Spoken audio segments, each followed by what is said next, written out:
Hi everyone! Today I want to talk to you about the one print-on-demand platform out there that is actually telling us creators what is selling on their platform so that we know what to make. If you have ever put anything on print-on-demand platforms, you know that feeling of like, what is selling? What should I make? I have no idea.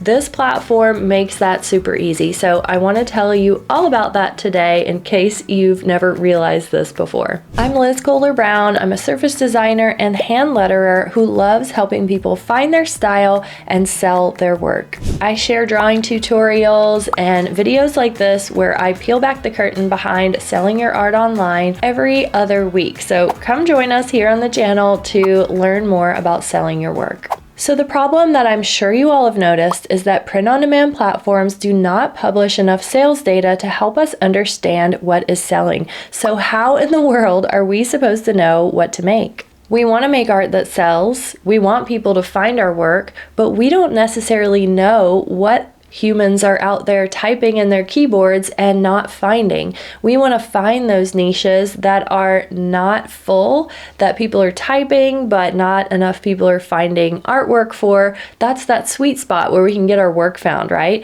But if these companies don't publish sales data, how are we supposed to do that? It makes your job really hard, right? Most platforms, we are really just guessing based on popular designs showing up higher in search. Designs with a lot of favorites may be more popular. Some art is sometimes marked as a bestseller on somewhere like Etsy, so that gives you a little bit of a clue. And some art may be featured in emails. Sometimes there's even an item sold category that the sellers can turn on and off. But in the end, we're all just guessing. We don't really know what any of those customer-facing numbers actually mean on the back end.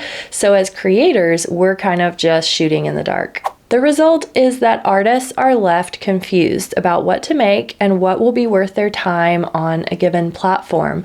We're putting our time on the line, but not getting a lot of feedback about what is working. I've had print-on-demand shops for years, and I can tell you that the only way that I've figured out what is selling is by testing, putting a lot of art out there, seeing what keywords sell, crossing my fingers and hoping that some of them sell, and then doubling down on the keywords that are selling well. But that guessing game honestly wastes a lot of time. So here's the one exception. Amazon has the bestseller rank, which I'll say as BSR moving forward, and the category ranking as well, which allow us to use royalty estimator tools to figure out what is selling. So if you knew a topic or theme was selling a lot each month, you could make a book around that theme. Not only can you see what the ranking is, but you can use a royalty estimator like BookBeam or Titan's Quick View to figure out how much each book is making. So you can go to a book on Amazon, find out how much it's approximately making per month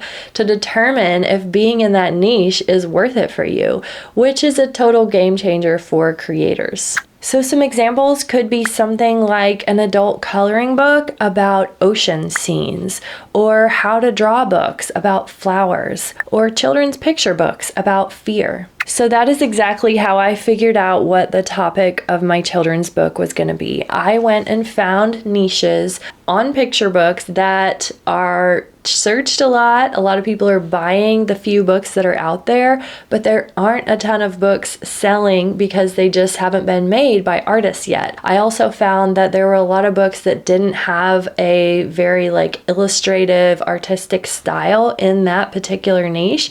So I knew that I personally could use my style to fill that niche and get found in search. So let's say, for example, you decide to create an adult coloring book, but you don't want to waste your time making art for a niche that isn't popular. So you go to Amazon and you find out what the best sellers are to get an idea of what topics are popular. You can use a tool like BookBeam to figure out how much book is making per month, and you can make a totally different book in your own style within that niche. Obviously, this is not about copying bestsellers. That strategy just does not work and it's not sustainable, so obviously I don't recommend that. But what we're trying to do is figure out keywords that are selling on Amazon, but not enough artists have created books around those topics. So we can pinpoint these niches that we know people are typing and then buying, but there just aren't a lot of results showing up when they type it. So if you look at my book, you'll see that there's a lot of like texture and color and cute characters in there. And I did see books on fear, but not in this style. And that's what I'm trying to push the point home about, is that we go into a place, a search niche that doesn't have our style, that needs our style, and has a volume of search, which you can tell by there are a lot of books selling in that niche, but not a lot of volume of artistic books. So this is like the beauty of the BSR. It actually is telling us what is selling, and I have not been able to find any other print-on-demand platform out there that is doing that. And honestly, I think it's the one way to be sure that what you're making is going to sell.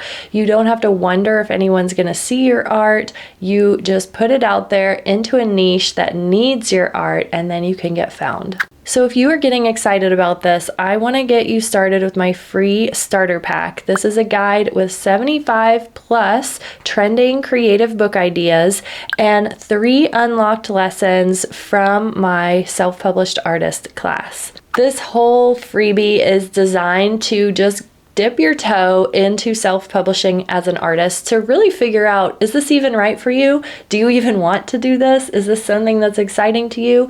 Maybe you'll watch this and realize, you know what, I don't really want to do a book, and that's fine. My whole goal is to kind of open your eyes to the beauty of the BSR, which tells us what is selling, and to give you a peek into the niches that I've identified are selling right now and really need artists to make beautiful work around them so that customers are finding gorgeous books when they type those words in search. This guide is a PDF, so as soon as you download it, you get access to all of the videos and all of the trending topics, and you can just view it on your iPad using a free PDF reader like Adobe Reader, and you'll be able to watch the videos straight from there. So grab this freebie, come see what it means to become a self-published artist, and get inspired by these trending topics that are just waiting for artists to make a book around this niche. It's question time. Tony Wall says, beautiful calendars.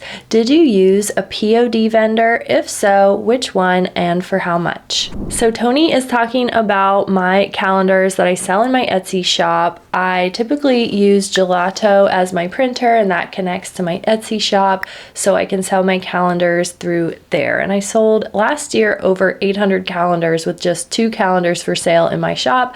So I think you can guess that I'm doubling down on calendars this year.